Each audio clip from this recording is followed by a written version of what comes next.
All right, let's begin. Good afternoon, everyone. Thanks for joining. Welcome to today's webinar. It's called Game Development in India, Lessons from the Creator of Real Cricket. My name is Nishant, and I'll be your host for this session. Needless to say, we have a fantastic guest with us today whose insights will be invaluable for anyone that's interested in the gaming industry.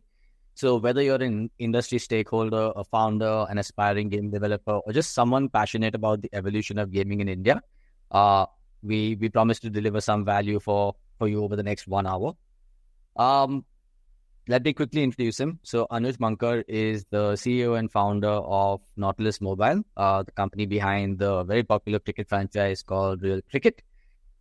He's not only built a successful game, but he's also now, I would say, helped shape the way that we think about mobile gaming in India to some degree.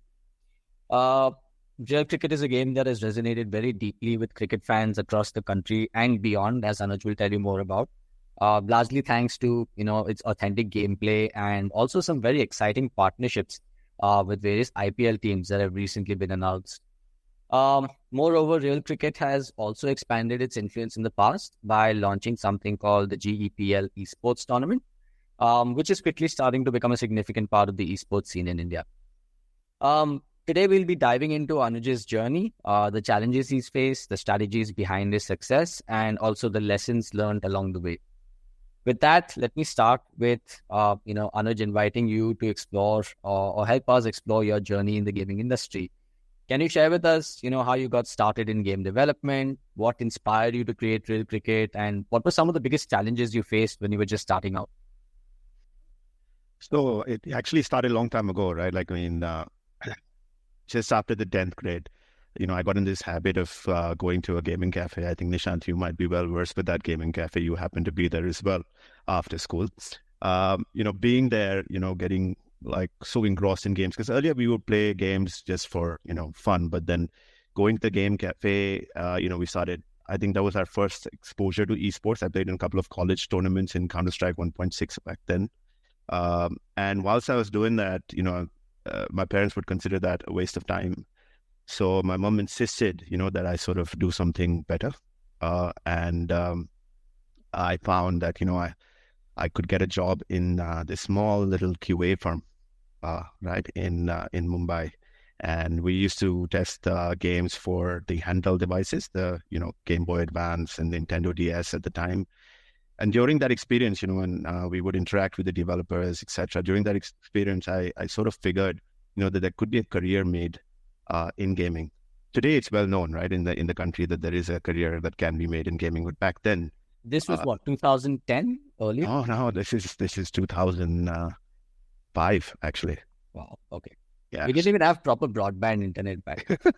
Yeah. So, back then, when a lot of my relatives, understood that I was trying to explore a career in gaming, they thought, the normal Indian mindset, right? Like where either you're a doctor, engineer, or lawyer, and anything else means you're not too good in your academics or something like that, right? So, either way, my parents were quite supportive. So, I went and sort of did some research and all of that, and then I found out there were actual vocational academic courses and degrees that you could get right abroad in game development. So I went to the University of Lincoln in the UK and I studied and I graduated. I got an honors degree in computer games production.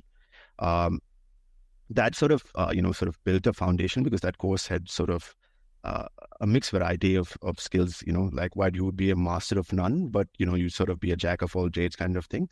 So I graduated in about 2009 and, just at the back of the recession. So being in the UK was not a very smart thing to do at that point from an employment perspective. So I came back to India, I came back to Mumbai, and within a few months, I was lucky enough to sort of be hired as a game designer in this independent mobile game studio called Singwa Games. And we would make games for the feature phones because Androids hadn't released them, right? So we would make games for the Java feature phones at that point of time. This is, 2010, 2011. And in 11, we created this cricket game called Ultimate Cricket, 2011, which got sort of picked up during the World Cup by, Hito Honda, and they did a campaign around the game. The there was a leaderboard and the winner sort of got to take the victory lap with the winning team. All of those things happened. That was my first exposure with creating a mobile cricket game, right? And I was always a big cricket fan, right from childhood, school days as well. Played for school, I played for university, played club cricket in the UK. So it was very sort of, passionate when I could get like both of these passions together and sort of create that. I moved on to Gameloft in Hyderabad, because they offered me a position as a producer. And, I had these life goals at that point of time saying that by 24, you need to be a producer by, so and so. So managed to get a gig as a producer in Gameloft Hyderabad, worked there for a couple of years, learned a lot of the processes, did a little bit of work on titles like Nova, Asphalt at that point. Good learning experience, at that age. Unfortunately, I was there for 2 years, and Gameloft India shut down its India operations like practically overnight, right? And I was living in with a roommate of mine, Nicola, was a French guy. He was also a producer in the same studio, and he had this huge ambition about sort of starting his own gaming company. It was like his dream. So when Gameloft shut, he thought that was a great opportunity for him to do that, and so he gathered a bunch of developers that he was sort of in charge of, who at that point of time agreed, and he got a couple of promoters lined up from Hyderabad and said, "Oh, let's start a company." Unfortunately for him, once the promoters were ready, the developers sort of changed their minds and sort of took, a different route and wanted to be safe and started joining larger companies. So he came to me and he said, "Hey, can you help me now? Because I've raised money and everything was set, but then, these developers sort of, so what I did was I got a few guys from my team, which I was sort of in charge of, and sort of spoke to them and said, "Oh, hey, let's see if we can, sort of do this. It's interesting." So that's how Nautilus was sort of founded, right? In 2013, March of 2013.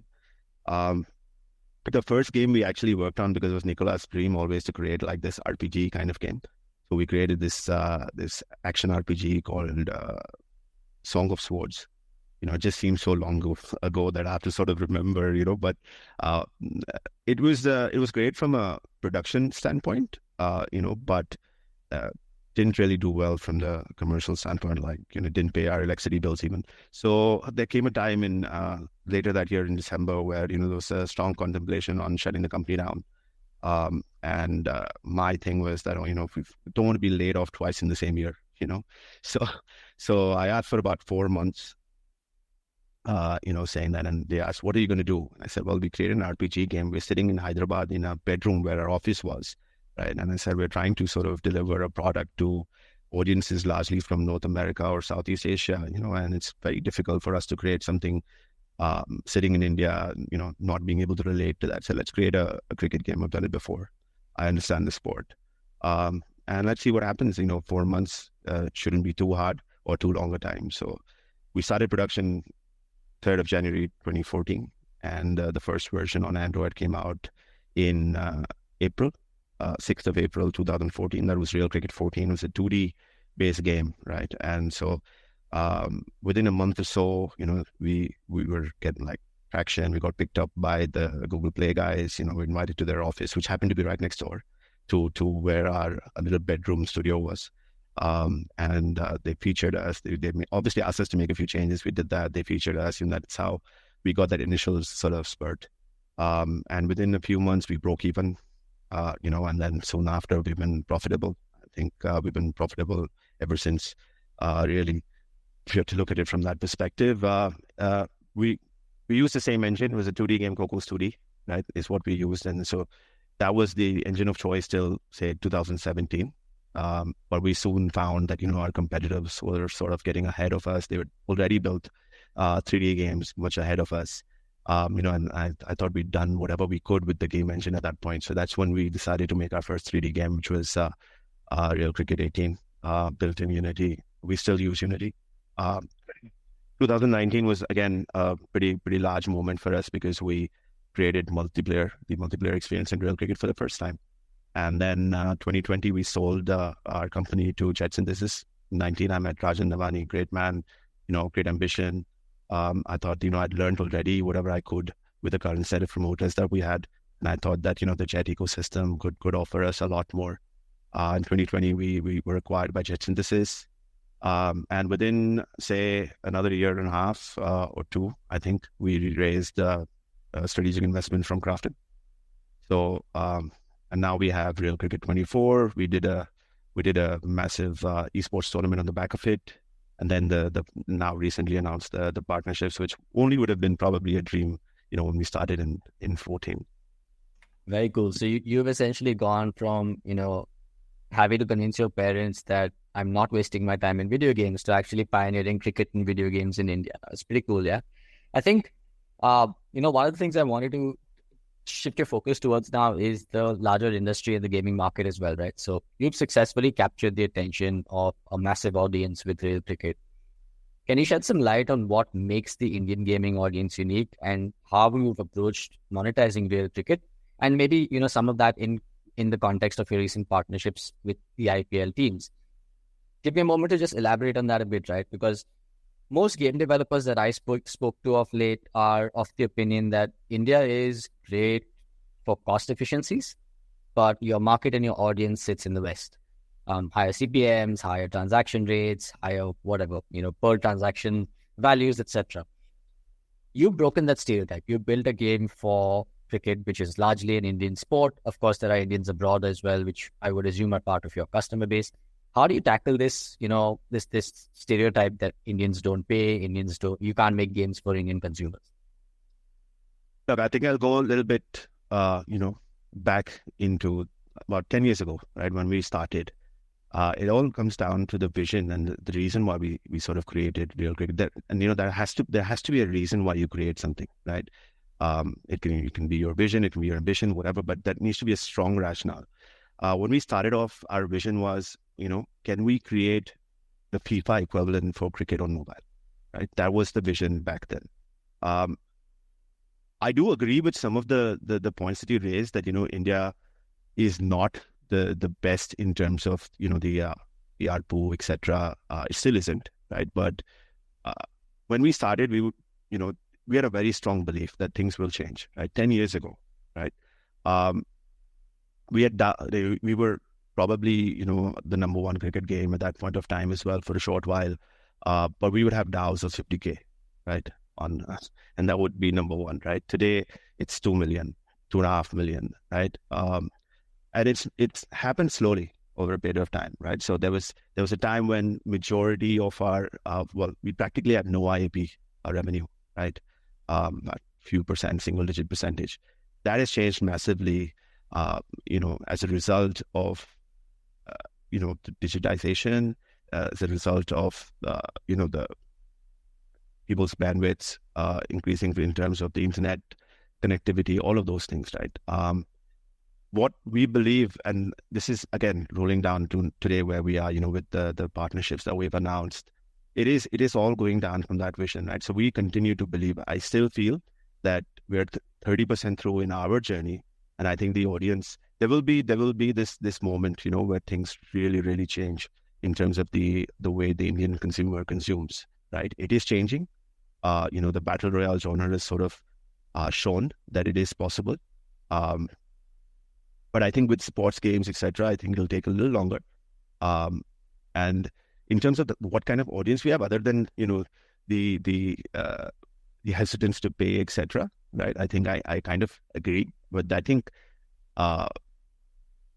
with people sort of with the economy growing stronger, right? People having more disposable income, I think all of those things will change, and I think that as we continue to build better and better products. It's not that the Indian user doesn't pay, right? But he's paying for quality content, which is provided by international powerhouses, right? And I think our efforts as an Indian game developer is how soon can we get to that standard or that quality of a product. And I'm sure that once we get there, right, we will see that drastic change. And I think that's what's happened with our game as well, right? Like as the product got better, our monetization got better. Right. So yeah, I hope. I mean, it's a quite elaborate question, right? But you spend like half an hour on this. Fair enough.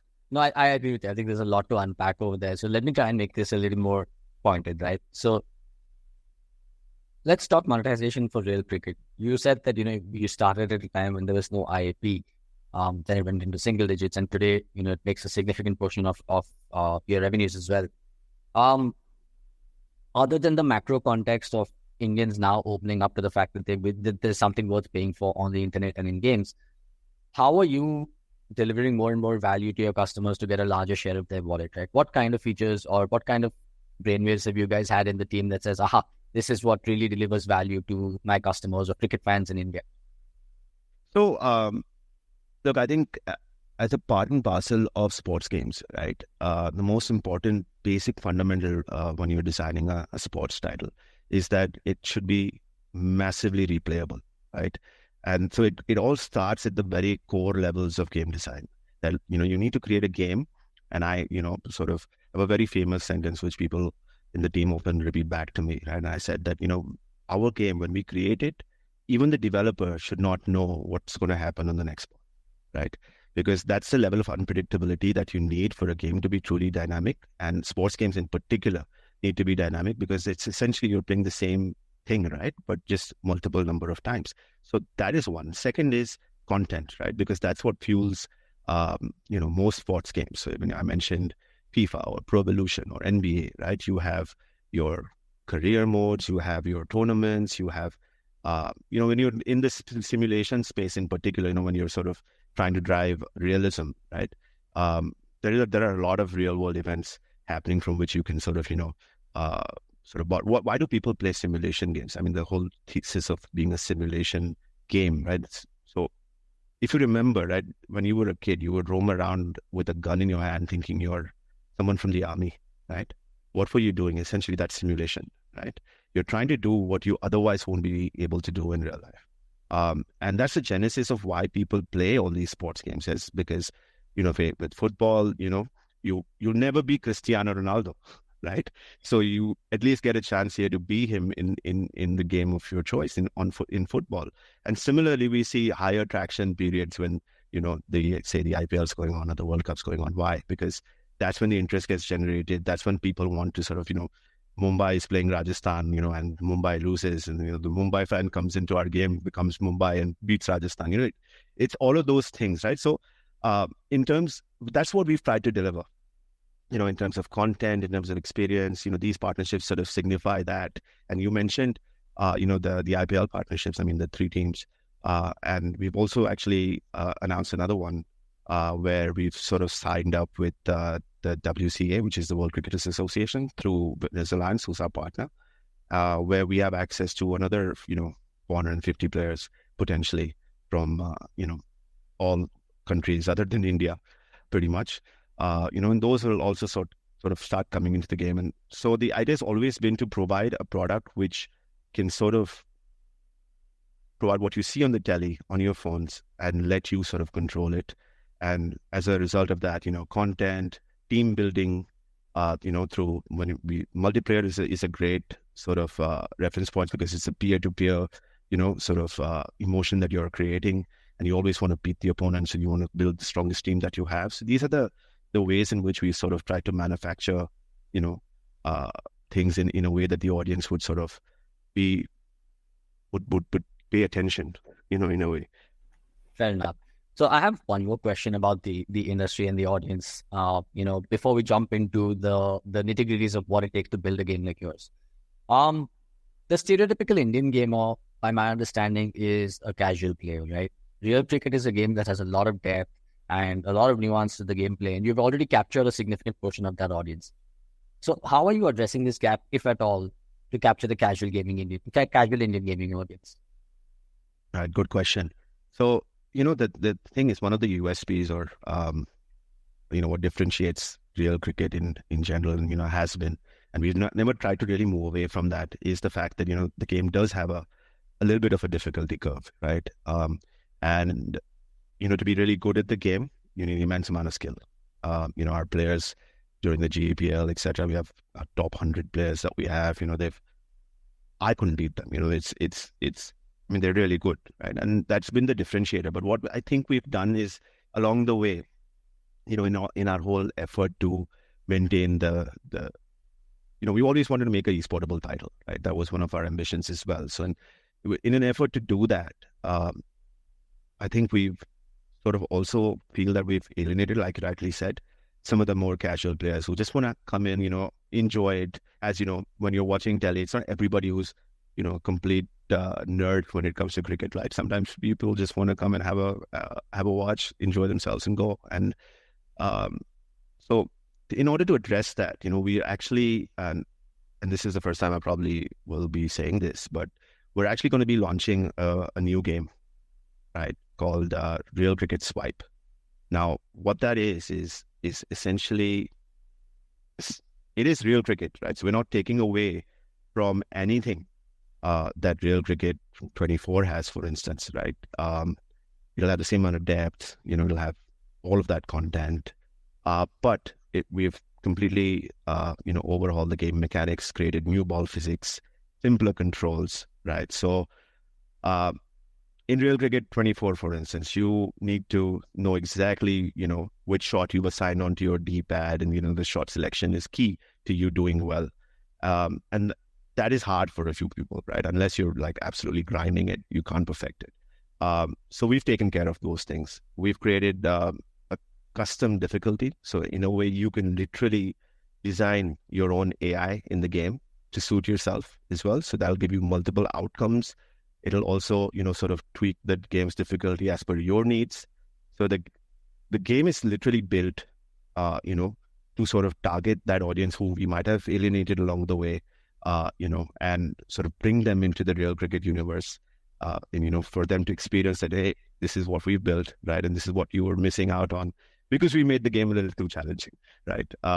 So the two games are sort of designed to coexist because, Real Cricket 24 is sort of more suited towards the typical, RC users who've been there in the system for quite a long time, and Real Cricket Swipe is created more, for so-called the newer players, who sort of didn't like RC because it was a little too complicated for them.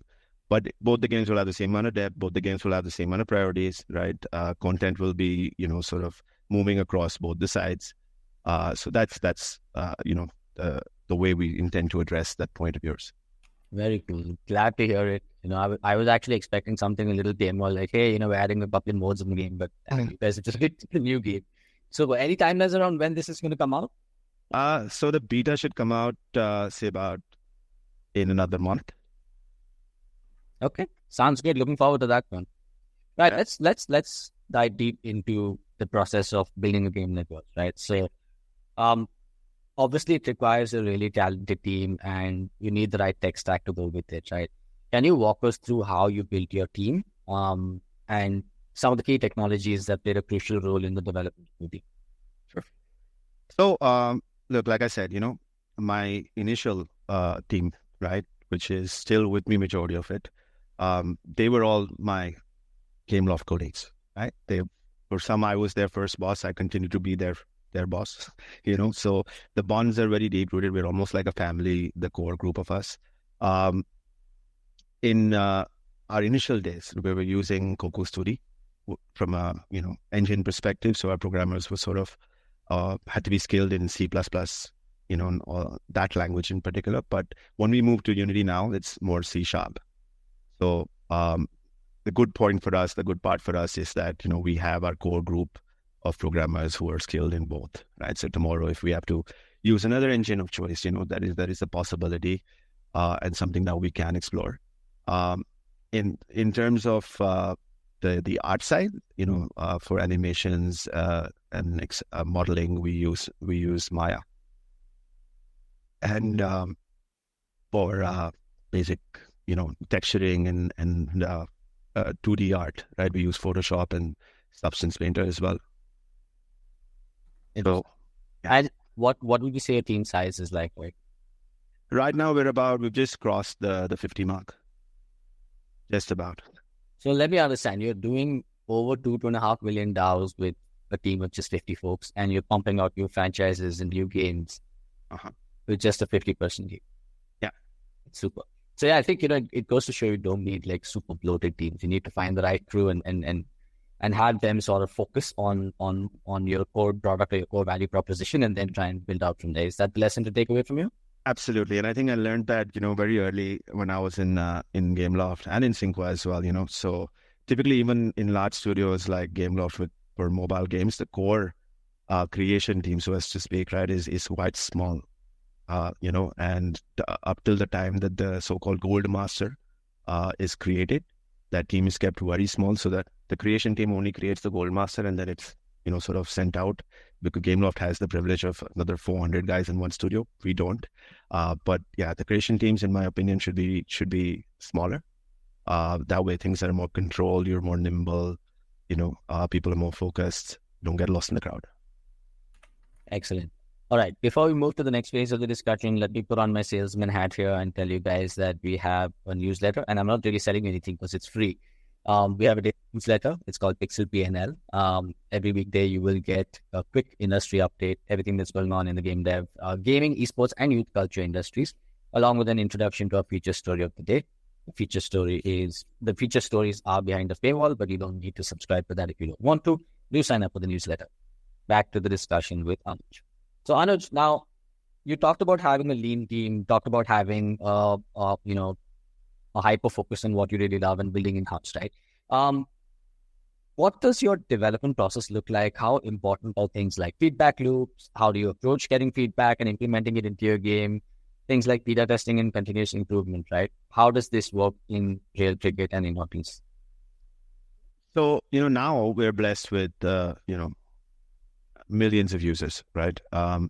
We have pretty active social channels, Instagram, Facebook, all of that, right? So feedback is coming in every day in the millions. So we're not too stressed about that now. But when we started, it was initially more about what we wanted to create and what kind of experience we wanted to provide.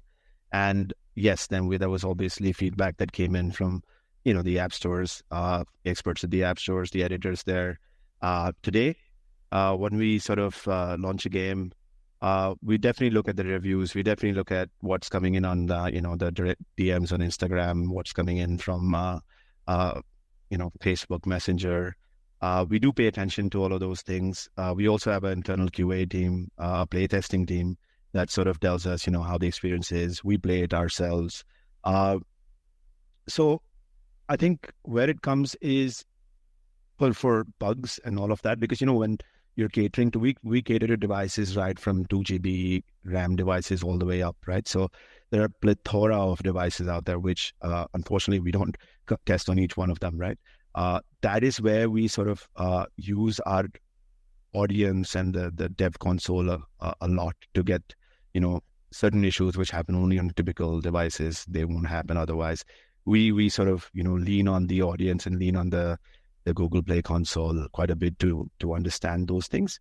For the rest of it, we, more than feedback, it's always a wish list that comes to us. Right? I think there's some comments there. Look.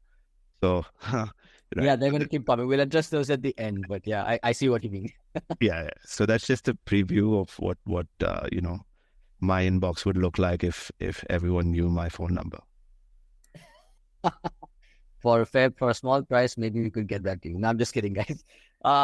Next thing I wanted to talk about is esports, right? So you've got GEPL. I think you've done 2 seasons now of GEPL. Second is about to happen. Yeah. Right. Now, my understanding of esports has always been that sports games ironically don't make for good viewing experiences as an esport, right? People would much rather watch football than watch someone else play FIFA. Is this a challenge that you face as well with Real Cricket? And how are you addressing this, or how are you building your esports narrative around this? So you're absolutely right. Like, that is definitely a challenge that every sports game is going to have, right? What we tried to do with GEPL is, we sort of changed the format completely, right? We had instead of just a 1v1 or a 2v2, right? We had teams of 5, of 6 actually, competing with each other. And so, we had a stage put up where, say, for instance, if you're in the team, you bat it yourself. So we created Nishant in the game, right? In the jersey that he was in, whichever team he was representing. right? That's the jersey you would be in. You would come and play on the so-called pitch that we had created, right?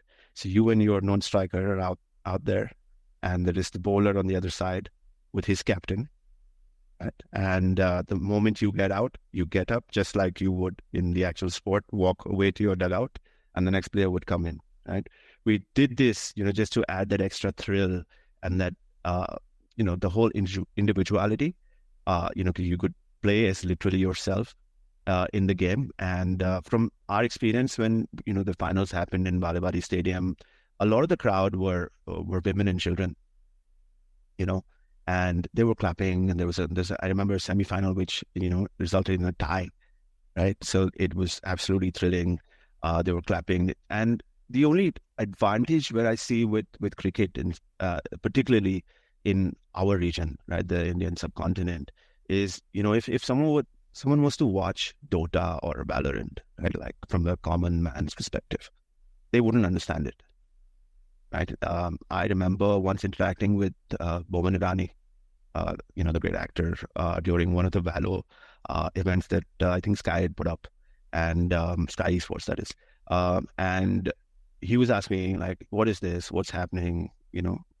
Constantly, right? So it becomes a little bit hard from a viewer perspective, a person who's not playing, right? So whilst, yes, sports games obviously have that challenge that the real sport is always there to be watched, I think other games also have a challenge, which is, people who don't play it actively, they don't understand it. So it goes both ways. I mean, this is the challenge with esports. It goes both ways.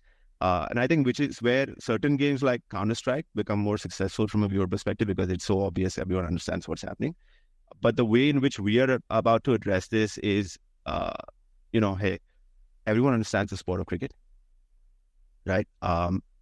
If we are able to come up with formats which, sort of signify the emotion, there is something larger at stake. I think there's always going to be interest in that category, and we're still building. It's been about 3 years that we've sort of forayed into the whole e-cricket space, and we know that it is our responsibility to build that.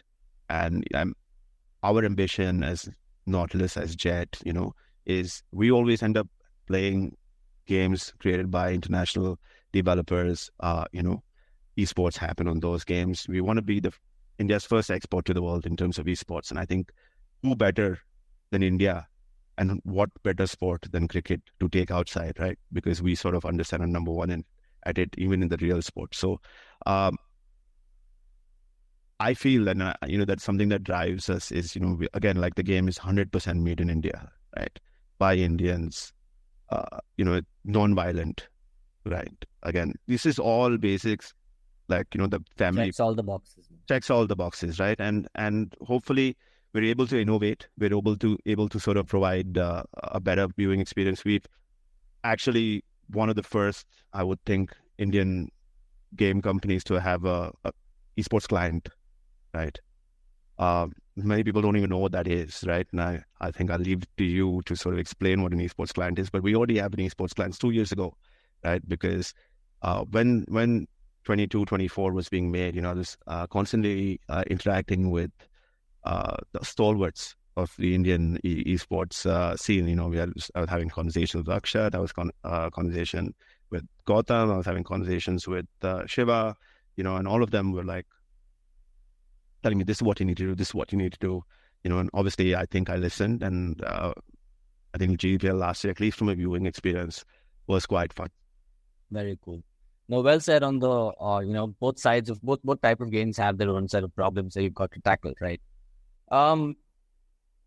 GPL, do you think there is a narrative here to be built, or at least an opportunity for folks that are physically unable to play, cricket on the actual field, to be able to come out and maybe play real cricket as a substitute, right? Someone that has unfortunately lost the ability to play cricket. Nishant, hold on a minute. I think I'm losing network a bit. Sure, you disconnected for a second. Am I audible, visible now? Yeah, you are. Yeah. So I think my question here was, are we okay? Should I continue? Not yet, no. Let's give it a moment. Right. While Anuj reconnects, let me take this moment once again to refresh your memories. We have our newsletter subscriptions open. Free up Pixel PNL daily newsletter. You get your daily digest of all things gaming, esports, and youth culture. I guarantee you, it'll be useful for anyone that's looking to break into the industry or just keep up to date with the latest trends. For those of you that are just tuned in, we've got Anuj from Real Cricket. He is the co-founder. He's the founder and CEO of Nautilus Mobile, the Real Cricket franchise. Anuj, are you back with us? Yes, just some tech issues. No worries. All right. So, yeah, I think my question was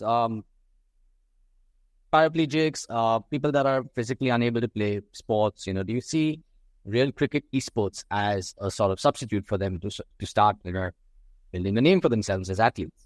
Brilliant, because you mentioned that because when we have our top 64 players last year as well, and some who eventually played in the top 48 and were got selected and put in the teams, we had a player who represented the Mumbai team.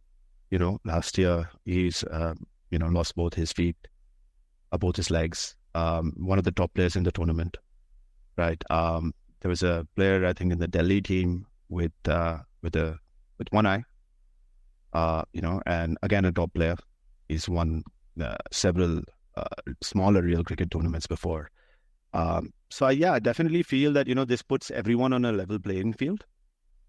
Everyone is able to sort of, pursue their passion of the sport electronically. And we've seen that as a live examples, and I hope you come down for the next season, where I'm sure all of these players will be chosen again because they just work so hard at their game, and you'll see how passionate, how brilliant they all are. And despite their various handicaps, when they play real cricket, there is no handicap, right? In fact, if you play them, you might feel handicapped.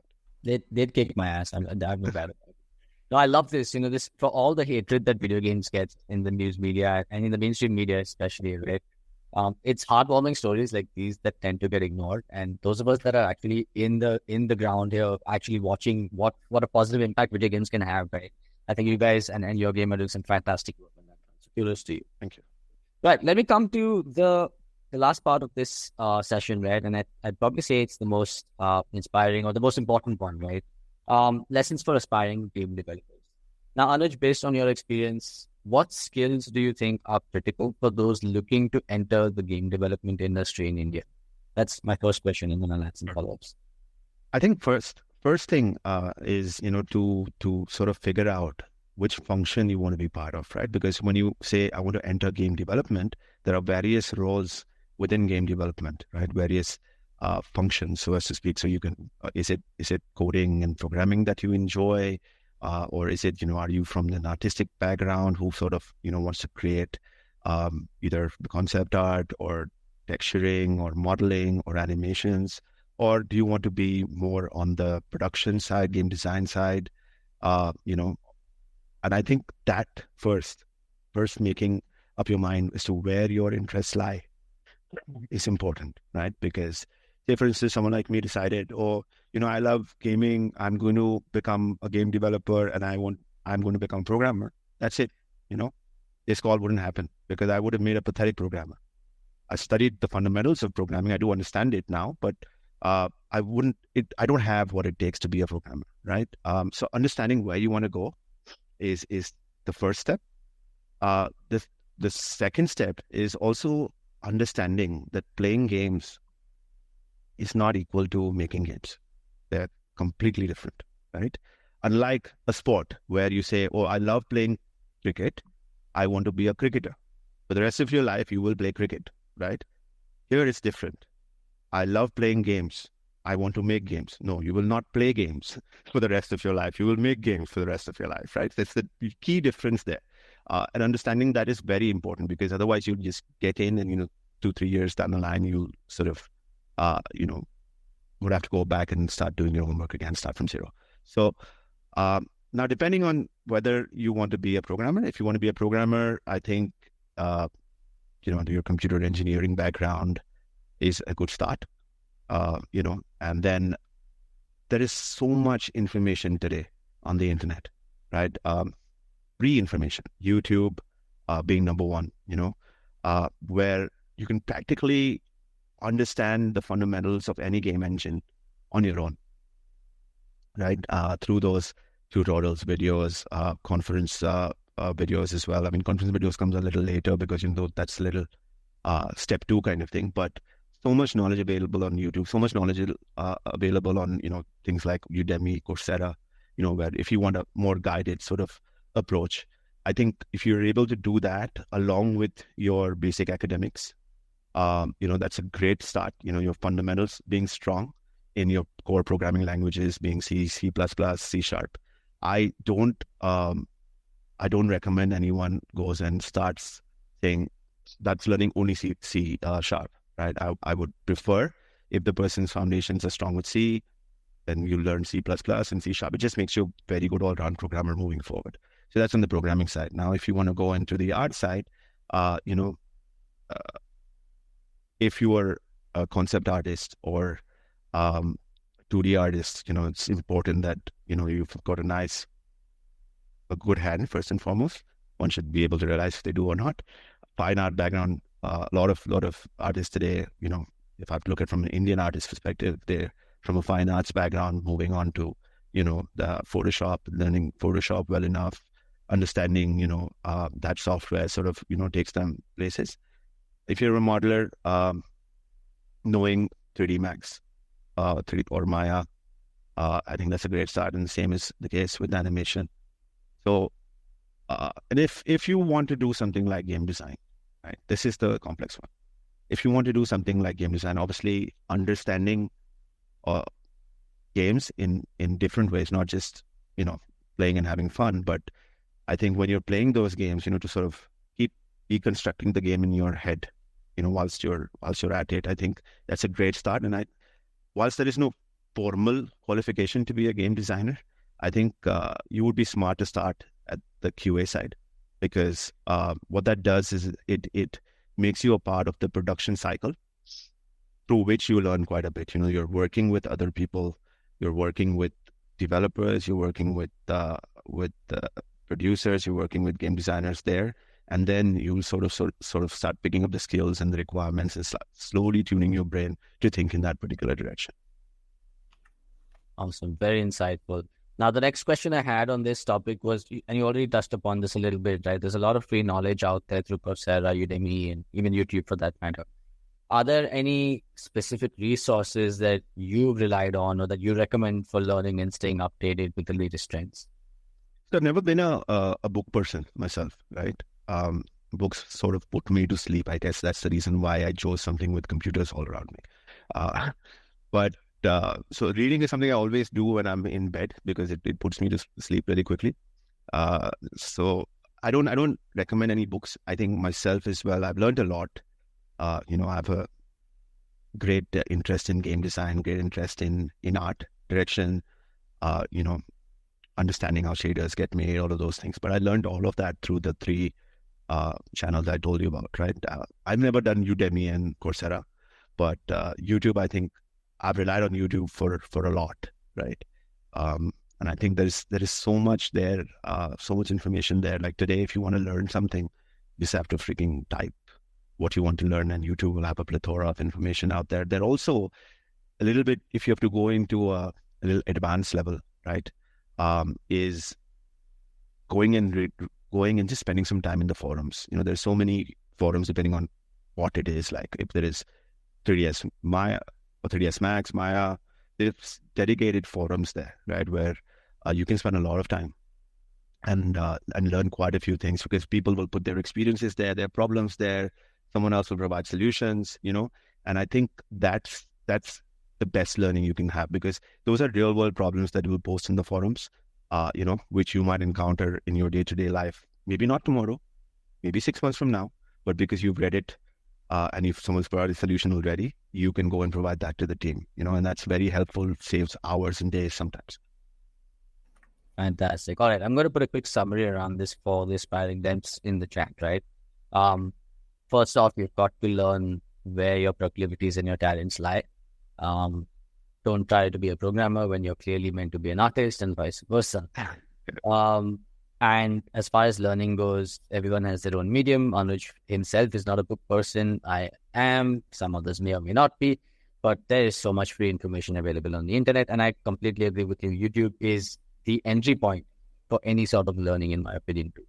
So I think that's one thing that, most netizens already know how to do well. Just get online, type, hey, I want to learn XYZ, end up on a YouTube video and go down that rabbit hole. You'll eventually learn something which may or may not be useful today.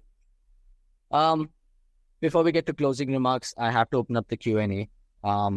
Let me just summarize all the game-related questions first and throw it at you, right? And then we can move on to what a few stakeholders have asked. When career mode? When 2v2? Why no Tamil, Telugu, Kannada commentary yet? And I missed anything? I think I've got it. These are the three ones. So 2v2 will be part of RC Swipe maybe next year, early next year, or say about May-ish, right? In terms of career mode, I'm still not happy with the designs that we've come up with internally. That along with the fact that, all these partnerships happen to come, right? And I sort of always believe that Real Cricket now from a gameplay perspective has gotten to a certain stage. And now, we need to move to the next level in our ambition to become the FIFA equivalent for cricket. So we spent a lot of our focus there. We will continue to do that within at least whatever's left of this year. So no definitive answer there. I know it's missing. It has been plaguing me as well. But I've mentioned this earlier as well, that when we do career mode, right, we want to be like no other game has done before. We want to be different, provide an experience which, is almost Real Cricket-esque in a way, because, we've done the auction when no one did it. We also want to do the career mode in a way that no one else has done it. So it will come. It is part of our priority. It's just that I always believe, there can be a lot of ideas, but an idea is only as good as it's executable or executed, right? And as of now, we have a lot of ideas, but we're figuring out the execution and the right design. Super. The next three questions come from Ali Hassan. The first one is, what tools and technologies do your developers use for game graphics and animation? Just before that, I think I missed one question about Tamil, Telugu commentary. Yes, correct.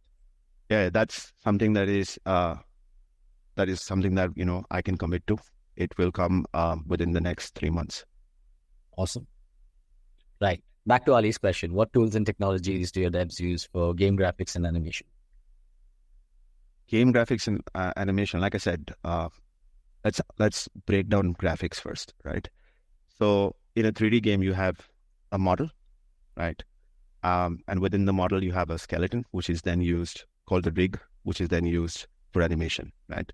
So the modeling and the rigging and the skinning and the animation happens in Maya for us, right? 3D Maya for us.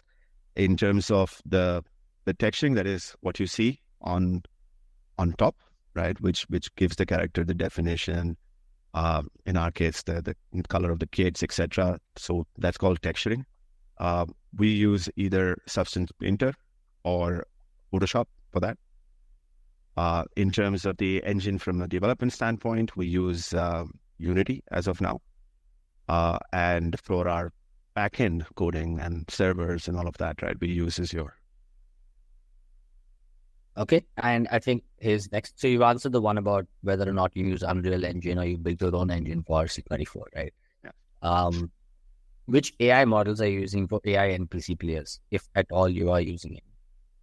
No, so we're not using any sort of pre-made models or such. We sort of design our own AI.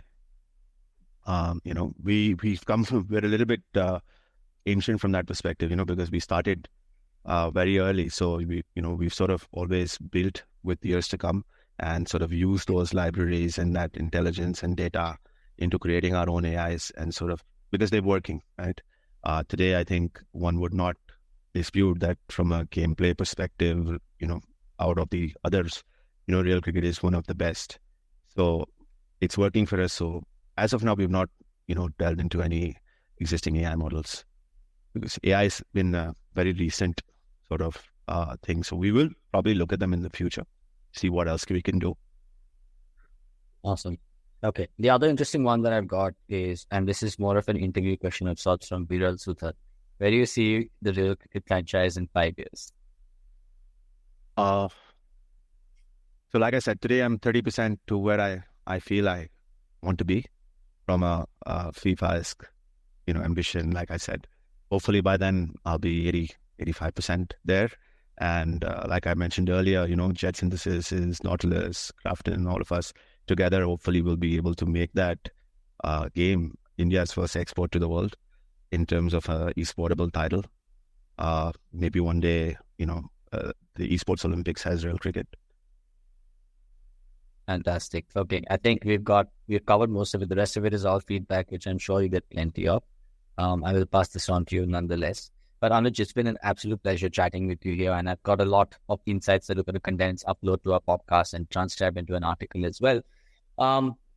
Just as we wrap up, I wanted to ask, do you have any shout outs, any last words that you'd want to say to the audience tuning in, etc.?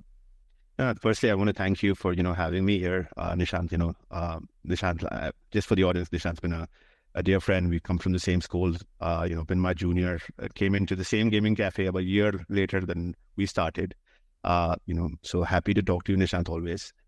From a user perspective, like I mentioned, we will be releasing a beta of a new game, Real Cricket Swipe, which for the first time, and kudos to AFK for that, which is being announced here on this podcast.